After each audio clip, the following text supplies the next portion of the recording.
Today I'm gonna make a French toast casserole. My family absolutely loves this recipe. It's great for a brunch, and a lot of times making French toast over the stove takes a really long time, but this casserole is fast and it's easy. So I start off with buttering my 9x13 pan, and I use about 1 tablespoon of butter. I make sure that it's softened so that it goes on really easily, and I coat the whole pan. Then I'm gonna layer some bread that's sliced into the pan. And today I'm using an Italian loaf, but usually I use sourdough. However, the store didn't have sourdough when I went, and so I just grabbed the Italian loaf. Either will work, but I do prefer the sourdough. So I layer the bread until it just fills the whole 9x13 pan, make sure it looks nice and layered. And then I'm going to crack 10 large eggs. And so this is the bulk of the recipe. These are the 2 main ingredients in the French toast casserole. All right, next I'm going to put in my coconut sugar. I'm gonna do 1/2 cup. And then I'm going to put in 3 cups of milk. This is whole milk. I prefer using whole milk. I guess you could use 2%, but this really gives it a rich, creamy flavor. Next, I'm gonna put in 2 teaspoons of vanilla. All right, so I'll mix all of that together, whisk it up really well. I ended up not using a big enough bowl to make this, so I had to transfer it to another bowl. So this is take 2.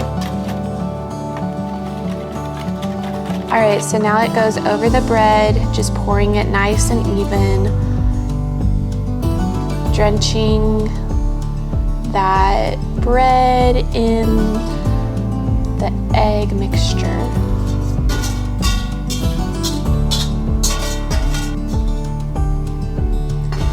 And then I'm gonna cover it. This is an overnight dish, so put some foil over it and we stick it in the fridge for overnight. And in the morning, I will get it back out and finish up this recipe.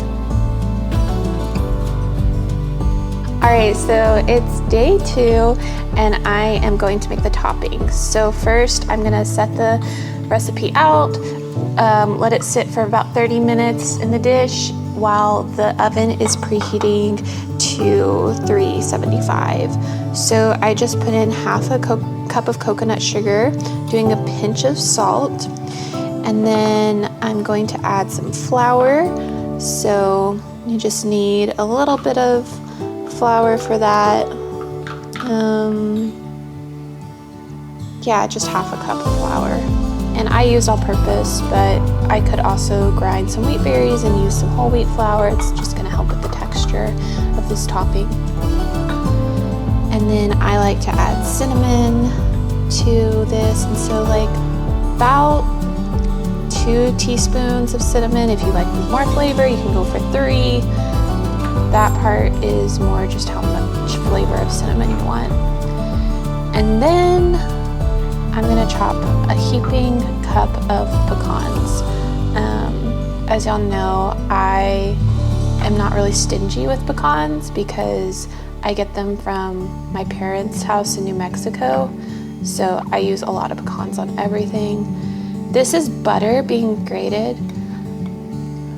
Funny thing is, when my husband and I were filming this, he thought that that was cheese. It does look like cheese, but it's butter. All right, so now I'm gonna mix it all together. And this is what makes a wonderful flavor on top of that French toast. And it makes a really pretty brown golden color when it's all said and done. So as you can tell, the egg mixture has soaked into the bread overnight.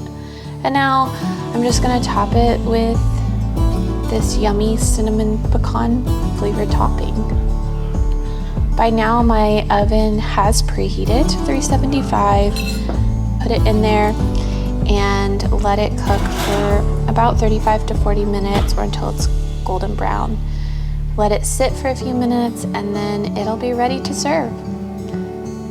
This is also great to pair with bacon. If you want to drizzle some maple syrup on top, that's also a wonderful option. It's just so great for hosting brunch.